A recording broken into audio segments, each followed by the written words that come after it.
¿Qué harías si el juguete que le regalaste a tu hija comenzara a llorar exactamente a la medianoche, pero al abrir el compartimento te dieras cuenta de que no tiene pilas?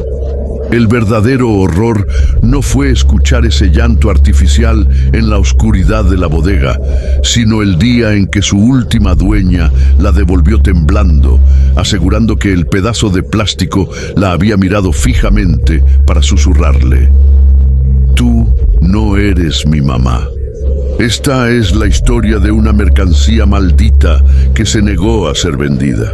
Entre los años 2009 y 2010, estuve viviendo con mis tías y mi abuela en un municipio rural. Mi tía tenía una papelería local que, durante la temporada decembrina y el Día de Reyes, se transformaba por completo para surtir juguetes. Era una época de mucho movimiento. La gente del pueblo apartaba los regalos con semanas de anticipación. Ese año, mi tío viajó a Puebla para comprar mercancía de mayoreo y regresó con las camionetas al tope, carros de control remoto, figuras de acción y, sobre todo, docenas de esas muñecas interactivas que simulan ser bebés reales. A mediados de diciembre, mi tía me asignó la tarea de organizar la bodega, acomodar la exhibición principal y separar los juguetes que ya estaban liquidados. La venta fue un éxito rotundo. Para cuando pasaron las festividades, los estantes quedaron prácticamente vacíos, a excepción de un paquete de carritos y una sola muñeca de bebé que nadie quiso comprar. Al ver que no salía, mi tía decidió dejarla en la vitrina principal, junto a los regalos y envolturas comunes, esperando que algún cumpleaños rezagado se la llevara. Fue entonces cuando la lógica de la casa comenzó a romperse. La muñeca empezó a llorar sola.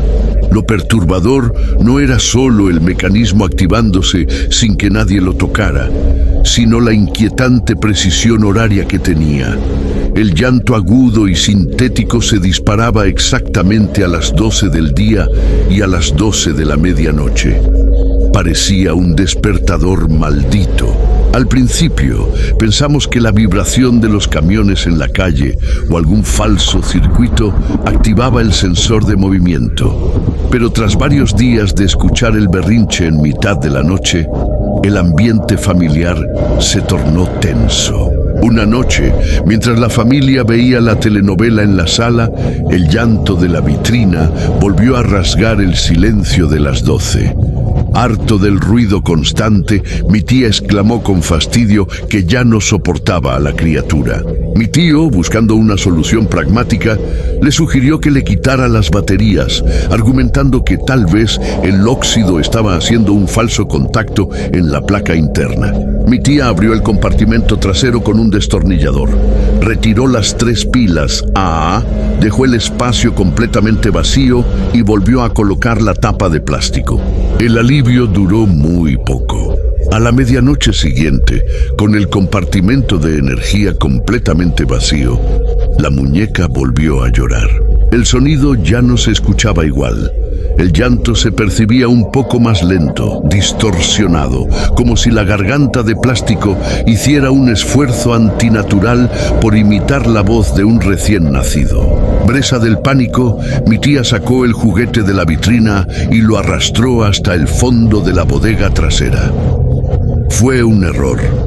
Los muros de la bodega colindaban directamente con la recámara de mi abuela, una mujer anciana que pasaba las noches en vela. Ella comenzó a quejarse de que el llanto no solo no paraba, sino que empezó a manifestarse a horas aleatorias, multiplicándose en la oscuridad del almacén. Desesperada por deshacerse de la maldición, mi tía la puso en precio de ganga, casi regalada. Los clientes la miraban, la tomaban en sus manos, pero terminaban dejándola en el estante con una mueca de desagrado, como si el tacto del plástico les produjera un rechazo instintivo. La oportunidad de desalojarla llegó con la fiesta de 15 años de una ahijada de mi tía. Siguiendo la vieja tradición de entregar el último juguete para marcar el fin de la infancia, mi tía envolvió la muñeca en papel celofán y se la regaló a la quinceañera. Pensamos que por fin la pesadilla había terminado. Una semana después, la madre de la joven se presentó en la papelería con el rostro desencajado y la muñeca metida en una bolsa negra de basura. Dejó la bolsa sobre el mostrador con violencia, acusando a mi tía de haberles jugado una broma de pésimo gusto. La mujer nos contó que la muñeca no había dejado de llorar desde que entró a su casa y que tras abrir el compartimento por el ruido insoportable, descubrieron que no tenía baterías. La familia la regaló a unos vecinos para deshacerse de ella, pero los segundos dueños la devolvieron a las 24 horas bajo las mismas circunstancias de horror. El juguete regresó a nuestra vitrina por segunda vez, pero lo que obligó a mi tía a tomar una decisión drástica fue el testimonio de la tercera y última dueña a la que intentamos obsequiársela.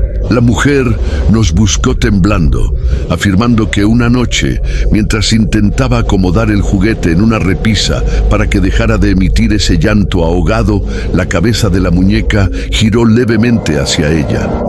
Los ojos de vidrio se fijaron en los suyos y con una voz que ya no tenía nada de mecánica, le susurró: «Tú no eres mi mamá». Esa misma tarde, mi tía llevó la muñeca al patio trasero. No quiso guardarla ni un minuto más. Le roció alcohol de quemar y le plantó fuego.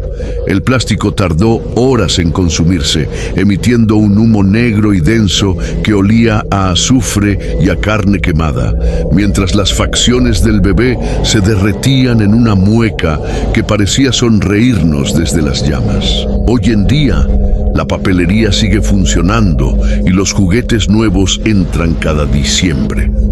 Pero en mi familia se implementó una regla inquebrantable que todos los empleados deben seguir.